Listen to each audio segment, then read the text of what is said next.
પણ બાકી જે ભાવફેરની રકમ છે એ જે તે મંડળીઓને મજરે આપી દેવામાં આવશે। હવે આજથી દૂધ જે છે મંડળીઓમાં ભરવાનું પશુપાલકો શરૂ કરે, પરંતુ લાગે છે કે પશુપાલકો હવે માની જશે અને આ આંદોલન શાંત થઈ જશે।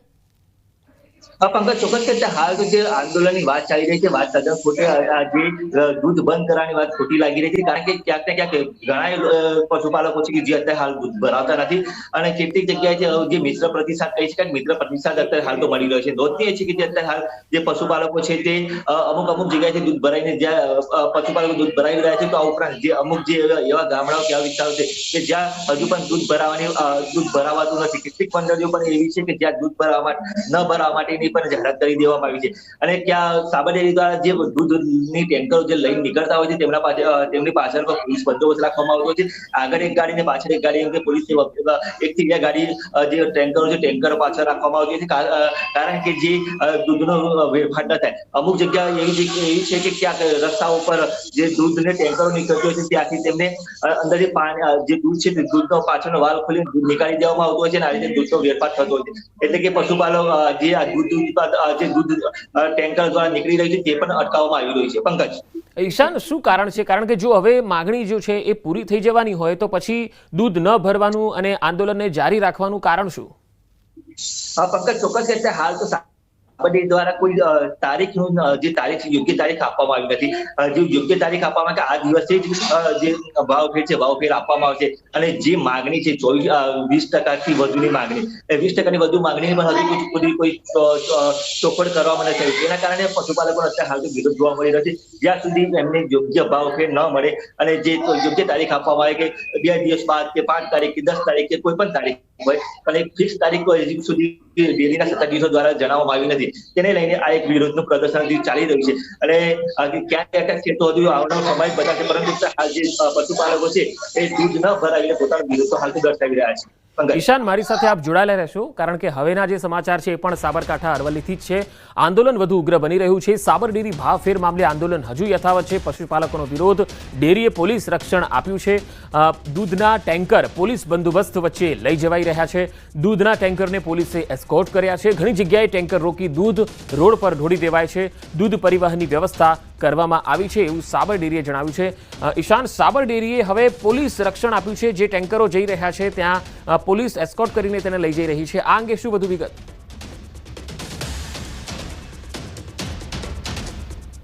નીકળતા હતા ત્યાં પશુપાલકો તેને અટકાવીને એમાંથી જે દૂધ છે દૂધનો વાલ્વ ખોલીને દૂધ નીકાળી દેતા હતા। તેના કારણે જે આ વિરોધ જોવા મળ્યો હતો। ત્યારબાદ જે સાબર ડેરી દ્વારા અત્યારે હાલ પણ સાબર ડેરી ખાતે પોલીસ બંદોબસ્ત જોવા મળી રહ્યો છે। જે ટેન્કરો છે ટેન્કરો પાછળ ગાડી અને ટેન્કરની આગળ ગાડી, આ ઉપરાંત કેટલીક જગ્યાએ તો બાઉન્સર સાથે પણ ત્યાં જે ટેન્કરો પહોંચ્યો એવા પણ જે સોશિયલ મીડિયામાં વિડીયો વાયરલ થઈ રહ્યા છે। એટલે કહી શકાય કે જ્યાં આ જે વિરોધ થઈ રહ્યો છે પશુપાલકોનો, એના કારણે જ્યાં પોલીસનો સાબર ડેરીએ પોલીસ બંદોબસ્ત માંગ્યો છે।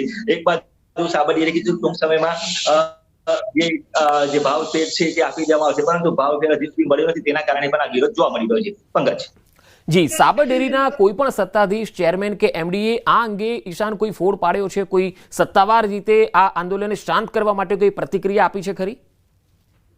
હાલ પૂરતી તો સાબર ડેરી કોઈ સત્તાવાર રીતે એમ નથી કહેવામાં કે આ દિવસે, પરંતુ 2 દિવસ પહેલા જે પ્રેસ કોન્ફરન્સ રાખી હતી એ પ્રેસ કોન્ફરન્સમાં એમ જણાવવામાં આવ્યું હતું કે ટૂંક સમયમાં જ્યારે આવનારી સાધારણ સભા આવશે ત્યારે આ જે દૂધનો ભાવફેર છે જે ભાવફેરો આપવામાં આવશે, પરંતુ હજુ સુધી જે પશુપાલકોની એક જ માંગ ઉપર ઉતર્યા છે કે જ્યાં સુધી તેમને પૂરતો ભાવફેર ન મળે ત્યાં સુધી વિરોધ યથાવત રહેશે। જી ઈશાન, ખાસ તો જે પશુપાલકો છે એ અરવલ્લીમાં દૂધ નથી ભરી રહ્યા કે સાબરકાંઠામાં પણ આ જ સ્થિતિ છે? શું આજે પણ દૂધ નહીં ભરાય તો આ તકલીફ વધી શકે છે સાબર ડેરીને? પંકજ, ચોક્કસ કે સાબરકાંઠા અને અરવલ્લીના જે બંને જિલ્લાના દૂધ ઉત્પાદકોની આ સાબર ડેરી જીવાદોરી સમાન છે। બંને જગ્યાએથી દૂધ ભરવામાં આવતું હોય છે, પરંતુ અત્યારે હાલ જે વિરોધ છે વિરોધના સૂર દિવસે ને દિવસે વધી રહ્યા છે। બંને જિલ્લાઓમાંથી મિશ્ર પ્રતિસાદ મળી રહ્યો તેવું હાલ તો લાગે છે, કારણ કે જે પ્રમાણે દૂધની ટેન્કરો નીકળી રહી છે પોલીસ બંદોબસ્ત સાથે, તો અમુક જગ્યાએ જ્યાંથી દૂધ ભરાતું હોય છે ત્યાંથી ટેન્કરો આવતી હોય છે। એટલે કહી શકાય કે મિશ્ર પ્રતિસાદ અત્યારે હાલ તો જોવા મળી રહ્યો છે। તો અનેક ગામ એવા છે કે જ્યાં જે દૂધ બંધીનો અમલ ચોક્કસપણે જોવા મળી રહ્યો છે। જી ઈશાન, આભાર માહિતી આપવા માટે। તો અહીંયા બે અલગ અલગ તસવીરોમાં તમે જોઈ શકો છો। એક તરફ આંદોલન યથાવત છે, સાબર ડેરી કહે છે કે બાકી જે ભાવફેર છે એ અમે જલ્દી ચૂકવી દઈશું, સાધારણ સભા બોલાવીશું। પશુપાલકો હજુ પણ અડગ લાગી રહ્યા છે।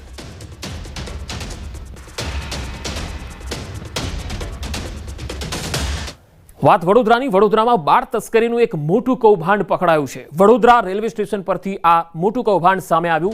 16 જેટલા સગીરોને રેલવે પોલીસે બચાવી લીધા છે. આ બાળકોને મુંબઈ સુરત તરફ લઈ જવાતા હતા. બાળ મજૂરીના ઈરાદે તસ્કરીથી લઈ જવાતા હોવાની શંકા છે.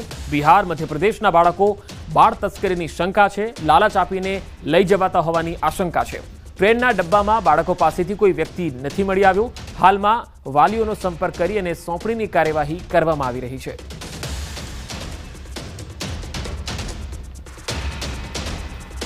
हमारा जो आरपीएफ कंट्रोल है, जीआरपीएफ कंट्रोल, दोनों कंट्रोल से मैसेज मिला था कि ये बॉम्बे हॉलीडे स्पेशल ट्रेन जो बॉम्बे सेंट्रल जा रही है उसमें बाल तस्करी हो रही है.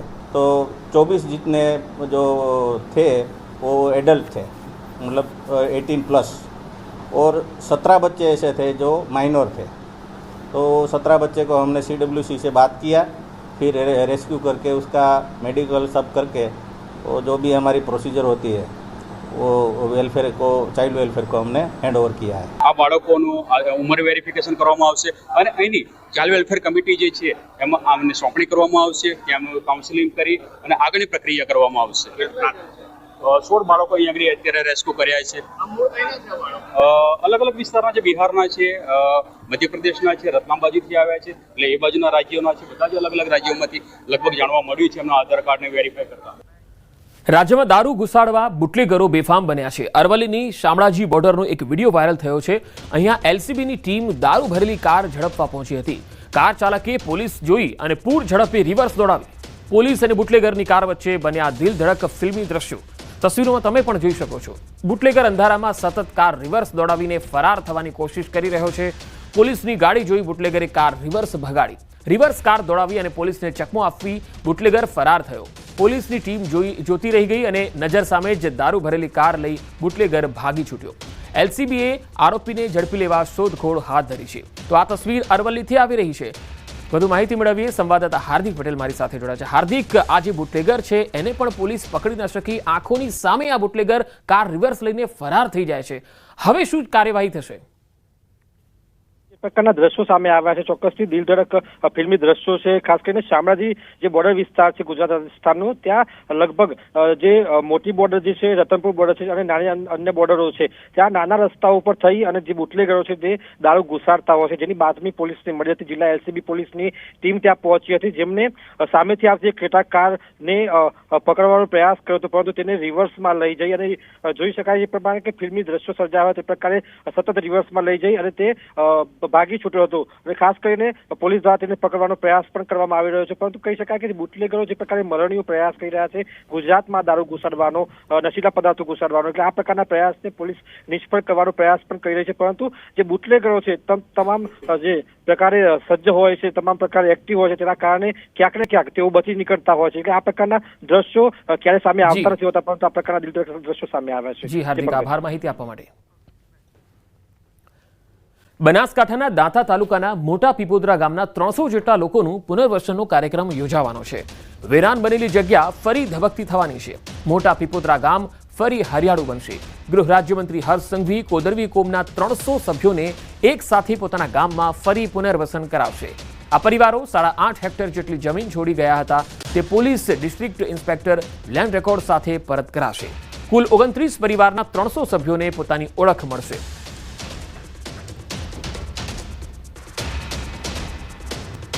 ચડોતરું પ્રથા જે છે તેની નાબૂદી થાય અને તેના કારણે થઈને જે લોકોનો સામાજિક અને આર્થિક બહિષ્કાર થાય છે તેને કઈ રીતે બંધ કરાવવો, અને આવા જ એક પ્રસંગમાં જેમાં 300થી વધારે લોકો વિસ્થાપિત થયા હતા, 8.5 લાખ હેક્ટરથી વધારે જમીન એમની વહી ગઈ હતી, એ લોકોને એ જ જગ્યાએ પાછા લેવી, પુનર્વસન કરાવી અને આદિવાસીની આ એક કુપ્રથા કે જેમાં કે ચડોતરું હોય છે તેને બંધ કરવા માટે તમામ આદિવાસી સમુદાયના પંચોની સાથે મીટિંગ અને તમામ આવા લોકોને પુનર્વસનનો કાર્યક્રમ છે.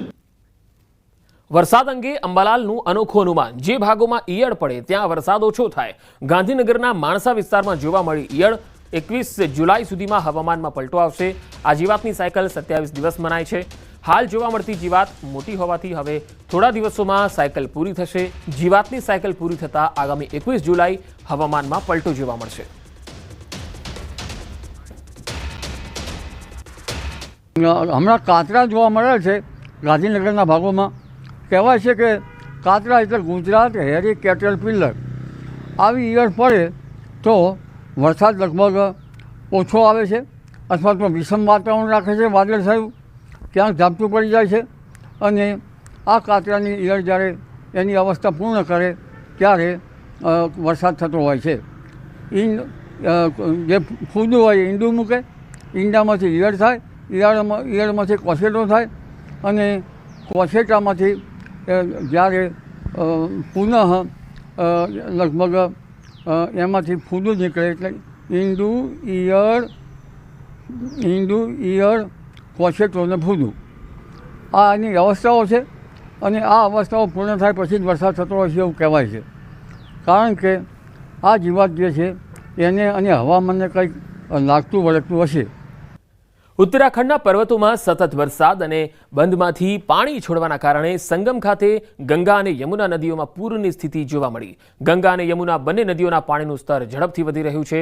બડી હનુમાન મંદિરના ગર્ભગૃહમાં પૂરના પાણી ઘૂસી ગયા. ગંગા અને યમુના નદીએ બડે હનુમાનજીનો અભિષેક કર્યો. હવે બગડા અને સલોરીના રહેણાંક વિસ્તારોમાં પણ પૂરના પાણી ઘૂસવા લાગ્યા. ગંગા અને યમુના નદીઓના પાણી છલકાઈ જવાના કારણે બક્ષી ડેમથી નાગવાસુકી મંદિર થઈને સંગમ જતો ગંગાનો રસ્તો પણ સંપૂર્ણપણે ડૂબી ગયો. પૂરને કારણે નાગવાસુકીની આસપાસના ડઝનબંધ ઘરો તરફ જતા રસ્તાઓ પાણીમાં ડૂબ્યા છે. જે રસ્તાઓ પર પહેલા વાહનો દોડતા હતા ત્યાં હવે હોડીઓ દોડવા લાગી છે. તો ગંગા અને યમુના નદીઓમાં પૂરની સ્થિતિ જોવા મળી રહી છે. સતત આ જળસ્તર વધવાના કારણે પ્રયાગરાજ સુધી ગંગાનું પાણી જે છે એ આવી રહ્યું છે.